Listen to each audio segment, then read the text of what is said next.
Hello there and welcome back everyone. This is part 18 of our Polar Lights Enterprise 1350 scale refit build. Boyd here with you again. I'm happy to say that when I got home from work yesterday that my new control boards were waiting for me from Ralph at Tenant Controls, and I appreciate you getting them out to me really fast, Ralph. I tested them, put them in last night, tested them, and I'm happy to say that everything came out just fine. We had no further shorts or issues, and so I was able to close up the saucer and get that mounted all securely. I let that dry overnight and it's on there nice and solid now and all sealed up. All I've got to do is fix this little seam around the bottom and a little bit of filling and stuff around the impulse deck. So I thought I'd show you guys how everything's working. I've got all the subsystems tied in together on this now. So let's start out here. We'll turn on the main power, which is the switch here on the side. That activates all of our hull lighting and window lights, and you can see up here on the top that our navigation lights are working again, thankfully. We've got our strobe there back on the bridge and, you know, all the way around it on the top and the bottom. So that came out good. So down here at the bottom now, I've got the deflector operational, and you basically one touch of the button here and you get your amber color coming on. And at the same time, our amber color comes on at the crystal, and we get our nice impulse engines here at the back that fade on. When we push it again, we go to warp mode and we lose the impulse engines and our crystal turns blue. And then up at the front at the deflector, it is now blue. And so we get that nice fading effect. Alright, I'm going to switch this back off. And then we're going to fire a couple photon torpedoes. I've got the speaker mounted inside the base now, so it gives it a lot more of a resonant sound, a little bit louder and a little bit clearer. So here we go.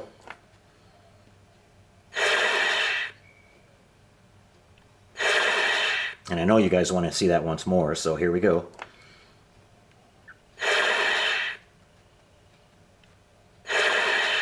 Alright, isn't that cool?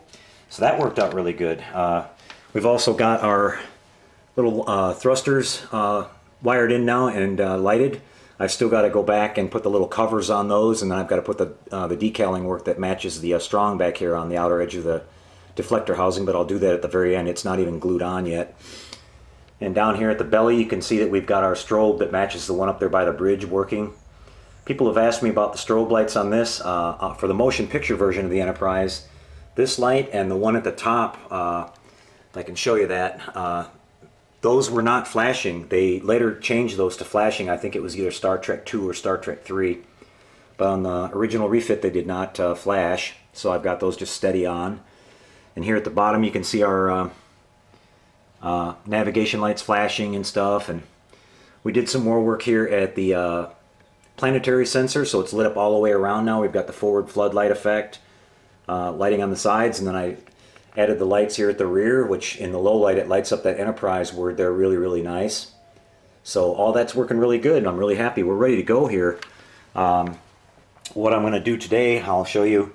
I mounted this switch here at the back, which will separately turn on my flux chiller grills.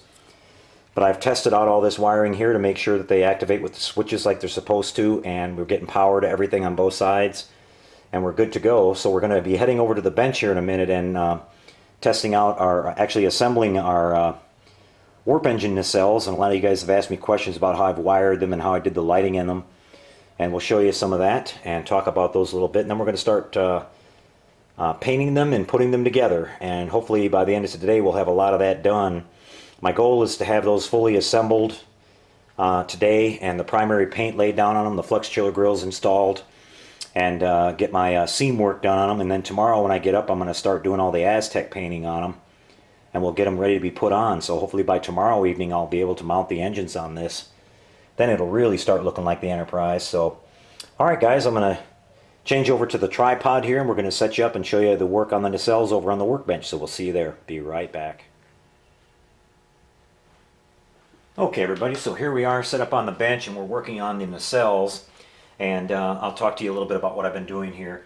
I've got all these wired up so that when I turn on my power to the model, the basic power that I showed you that turns on the hull lights and everything, what we're going to get is our floodlights are going to come on, our lighting here at the rear for the Raytheon effect that I did for the registration numbers at the back will light up, and our thruster lights will light up here, And also I've rigged in a little blue SMD on the top of each one for the little crystal that goes at the top, which I'll have on. And we'll have a separate circuit to turn on our flux chiller grills. So what I've done is I've gone and tested all these, and see if I'm in the camera here for you. Let me focus in on this one here, and we'll put power to it here and show you that everything's working there. I've just got a little 9-volt battery here, and make sure I hook it up the right way. Okay, we go a bit like this. This might take me a second. I'm going to have to fumble around with it a little bit. Okay, if you can see that, we've got the little blue light there at the top, which will be for the crystal. My hand might be in the way, but you can see the floodlights there at the front are working. The little SMD at the rear for the thruster is going off. And then we have the bright white LED there at the rear for the Raytheon effect for the lighting on the sides, back by the registration numbers. And so all that's working, and I tested the other ones here too. Let me zoom in on this part right here, because you guys were asking about it. It's kind of hard to see in there because it's all been painted black, but right here what I've done is I've got a 5mm high intensity 5mm bulb set in there, and there's a little tiny piece of brass tubing in there, if you can see that, attached to the end of it, probably about this long. It's glued to the end of the bulb, and I've got this little piece of sprue sitting in there to tilt it a certain way, and that's how I was able to focus the light that's going to come down and hit on the side of our pennant markers on the side of the secondary hull, the engineering section. And that allowed me to focus that light instead of just getting a nice, a big floodlight effect. I'm going to have a nice small kind of a focused circle there. And of course the other LED is mounted in the other side, and it just faces straight forward so it hits the back of the saucer. Let me show you what else I've done here. At the rear, back this up a little bit, and I'm going to swing over to the other set here and zoom in on that for you. You can see that I'm using those lighthouse LEDs that I got from my friend Jerry. Again, these are super bright LEDs. I've shaved down that little tip that was sticking up on that, so it's just barely sticking up above the edge of the nacelle, and that will be for our strobe light effect there at the back. And here you can see I've got the 5mm mounted in here for the Raytheon lighting. Anyway, what I did is use these pieces of sprue to help hold them in place, and then this one here, I've got the bulb so it's kind of floating in the middle so it'll light both sides equally. And the little tiny SMD here at the rear is the yellow one for the thruster, which I'm just going to leave those hanging out in the open, and when I put that little piece on at the very end after I paint these, I'll just stick it inside there and then glue that piece onto the side, and we'll get that all squared away. Actually, you couldn't even see it. Let me focus on that one. There it is right there. You can see it sticking out there. I just left enough wire slack on that so it'll I can slide it into that part and then put that in. So what we're going to be doing right now is, I didn't paint the outsides of these yet because you might scratch them up and stuff, moving them around, doing all the wiring and everything. So what I'm going to do now is I'm going to take them over to the spray booth, paint the outsides of them white, and then we're going to let them dry for just a little while, and then I'm going to glue the flux chiller grills in, and making sure that those in there really good and solid, because a couple guys that have been building these, I think Hella Pilot, when he was building his, he mentioned that it's really easy to cave them in if you're not careful when you're handling them, so you want to make sure that they're glued in there really secure, because it's a kind of an area that you naturally want to grab onto when you're working with them, because we've got to glue those in, put them together. We're going to be putting our Bussard scoops on here, and before I do that, after I paint these, I'm going to lay them in so at least I can put in the Bussard scoop in 1/2 here and do a bunch of light blocking behind it, so that at least we can get one side of it light blocked really well, and before we seal it up, and because those are known to leak light around there. And then we'll have to do a little bit more from the outside on the other side of it once it's put together. So we'll get that taken care of.